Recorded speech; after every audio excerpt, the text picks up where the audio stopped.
السلام علیکم ورحمۃ اللہ وبرکاتہ۔ آج ہم روح اشکم ناول کی 44 ایپیسوڈ سٹارٹ کرنے والے ہیں۔ وہاں کی صورتحال مزید بگڑتی، اشال ہوش میں آتی زیان کی طرف لپکی تھی۔ بھائی سنبھالیں خود کو، ان کو چیک تو کرنے دیں۔ وہ چیک کریں یا آپ باہر چلیں، کچھ نہیں ہوگا آپ ہی کو۔ اشال نے اس کی بازو تھامی تھی، مگر اشال بھائی پلیز آپ میرے ساتھ آئیں، آپ پلیز چیک کریں انہیں، بھی ان کے ساتھ رہیں۔ اشال اس کو مزید کچھ کہنے کا موقع دیے بغیر زیان کے بازو تھامے زبردستی کمرے سے باہر لے گئی۔ کچھ نہیں ہوگا انہیں بھائی، کیوں اتنا پینک ہو رہے ہیں آپ؟ اشال نے اس کا کندھا تھپتھپایا تھا۔ اشال وہ تکلیف میں ہے، وہ اذیت میں ہے پری، پتہ نہیں اسے کیا ہو گیا، اگر اسے کچھ ہو گیا۔ نہیں پری، میں کیا کروں گا اس کے بغیر، اسے بولو ٹھیک ہو جائے۔ یا اللہ میری بیوی سے اپنے سیاب کر دیں، یا اللہ۔ اس اضطرابی کیفیت میں ادھر سے ادھر ٹہلتے وہ مسلسل پاگلوں کی طرح بڑبڑائے جا رہا تھا۔ اشال نے سر تر پیر اس دیوانے کو ترہانہ نظر سے دیکھا تھا۔ اف یہ محبت، وہ دل میں ہی کہتی سر چٹک گئی۔ وہ ٹھیک ہو اور وہ اب ٹھیک ہے، کل صبح تک انہیں ہوش بھی آ جائے گا۔ اشال کی بات سے پہلی بہراتی ڈاکٹر امیمہ بول اٹھی۔ وہ جو سر پکڑ کے بیٹھا تھا ایک دم سے اسے دیکھتے پھر بھاگتا کمرے میں چلا گیا۔ وہ تو چلا گیا مگر اشال نے گنگ کھڑی ڈاکٹر امیمہ کی طرف دیکھا۔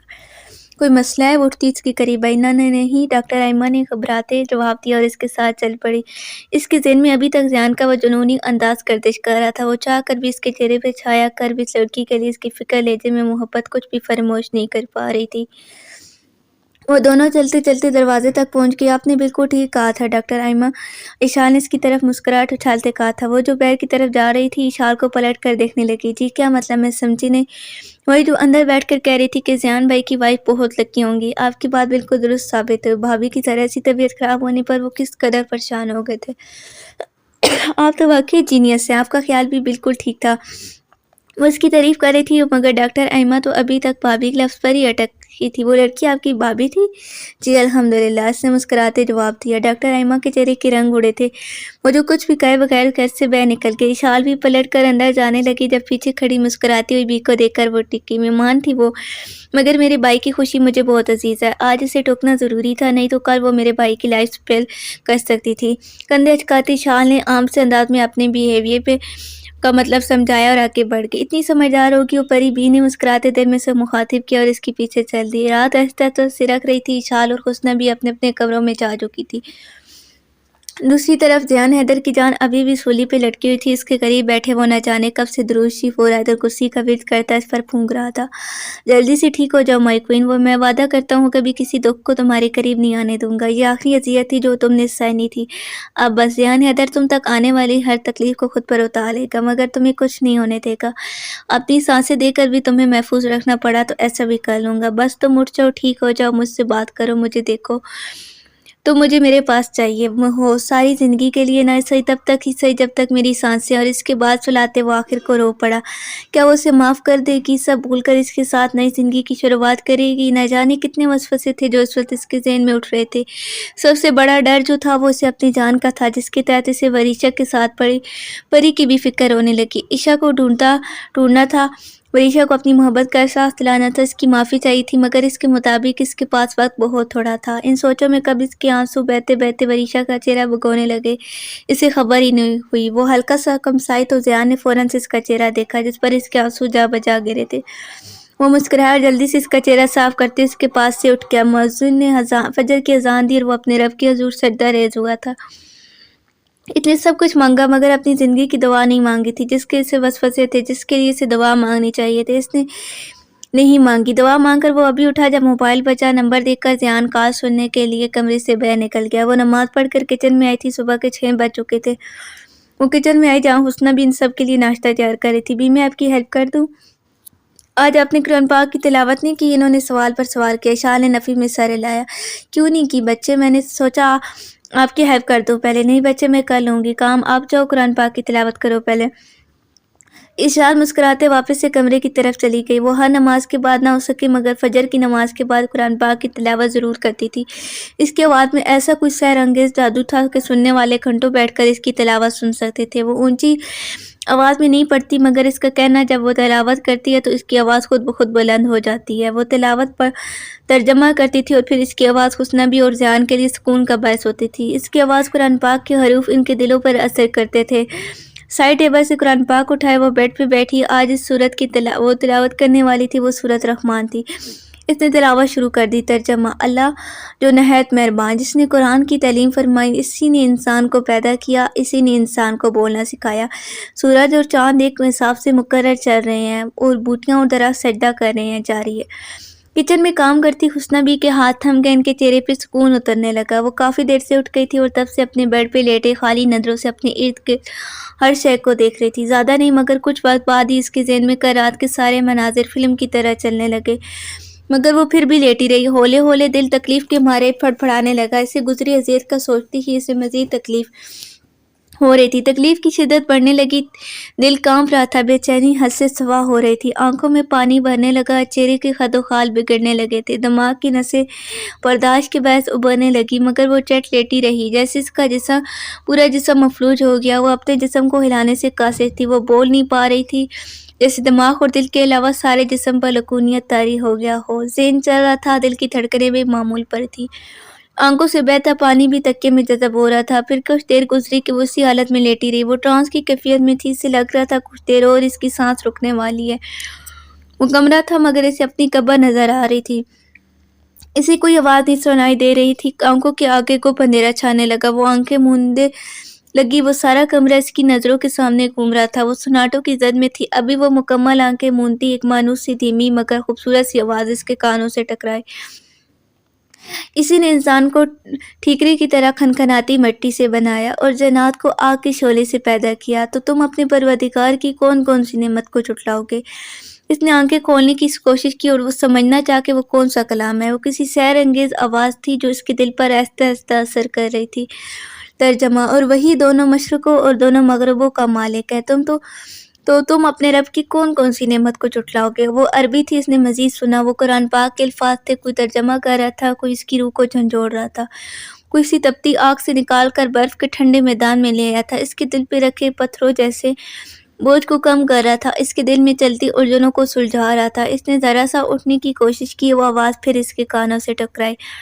ترجمہ: اس نے دو دریا رواں کیے جو آپس میں ملتے ہیں، دونوں میں ایک آڑ ہے کہ اس سے تجاوز نہیں کر سکتے، تو تم اپنے رب کی کون کون سی نعمت کو جھٹلاؤ گے؟ اس کے آنسو میں روانی آ گئی، وہ خود بھی قرآن پاک پڑھتی تھی، مگر وہ آواز، وہ لہجہ جن میں وہ الفاظ دہرائے جا رہے تھے، ان میں خوف تھا، کسی انسان کا نہیں، اس ذات کا خوف تھا، خوف کہ ہم اس کی طرف لوٹ کر جانا ہے، خوف کہ یہ دنیا فانی ہے۔ اس کے جسم پہ کپڑی طاری ہو رہی تھی، وہ اٹھ بیٹھی، پاس پڑی شال اٹھائی، اسے سر پہ اوڑھی اور قدم اٹھانے لگی۔ ترجمہ: دونوں دریاؤں سے موتی اور مونگ نکلتے ہیں، تو تم اپنے رب کی کون کون سی نعمت کو جھٹلاؤ گے؟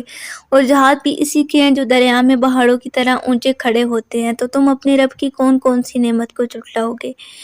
وہ بات کر رہا تھا، جب اس کے کانوں میں شال کی آواز پڑی، ذیان کے چہرے پہ بے ساختہ مسکراہٹ نے احاطہ کیا، وہ کال آف کرتا چلتا لاؤنج سے اندر آیا، جہاں اس کی نظر مسکراتے چہرے سمیت کام کرتی بی پہ پڑی۔ وہ چلتا مزید آگے آتا جب اس کے قدم رک گئے تھے، بے ساختہ سے وریشا کا خیال آیا، وہ بھاگنے کے انداز میں وہاں سے کمرے کی طرف بڑھ گیا۔ ترجمہ: جو مخلوق زمین پر ہے سب کو فنا ہونا ہے، اور تم بارے پروردگار کی ذات بابرکت جو صاحب جلال عظمت ہے باقی رہے گی، تو تم اپنے رب کی کون کون سی نعمت کو جھٹلاؤ گے؟ وہ الفاظ سن کر وریشا کے قدم لرزائے تھے، آنسو کی رفتار میں مزید اضافہ ہونے لگا، اس کے دل کو کچھ ہو رہا تھا، اپنے اندر اٹھتے جذبات و احساسات سے وہ ناواقف تھی، مگر دل میں کپلی سی مچ گئی تھی، سب کو فنا ہو جانا ہے۔ اس نے قرآن کی آیت کو دہرایا اور وہ رو پڑی۔ وہ فرش پہ گرتی جب ذیان بھاگتا اس کے پاس پہنچا اور اسے تھام لیا۔ وریشا، یہاں کیا کر رہی ہو؟ کچھ چاہیے تھا تو مجھے بتا دیتی، مجھے آواز کیوں نہیں دی؟ اس کو تھام کر بیڈ پہ بٹھاتے ذیان پریشانی سے بولا، جب وریشا ہچکیاں لیتے اشارہ دینے لگی۔ وہ بول نہیں پا رہی تھی، یا ہاں اس کے پاس الفاظ نہیں تھے اپنی اس کیفیت کو بیان کرنے کے لیے جس میں ابھی اس نے وہ وقت سریت کر رہی تھی۔ کیا ہوا ہے؟ کچھ کہنا چاہتی ہو؟ بولو، کیا ہوا ہے؟ کوئی برا خواب دیکھا کیا؟ رو کیوں رہی ہو؟ اس کا چہرہ تھامے ذیان نے اس کو حوصلہ دیا۔ یہ کس کی آواز ہے؟ آنسو کے درمیان وہ بمشکل بولی۔ اس کے قریب گھٹنوں کے بل بیٹھے ذیان کو سمجھ میں نہیں آیا کہ وہ کس آواز کی بات کر رہی ہے۔ کون سی آواز وریشا؟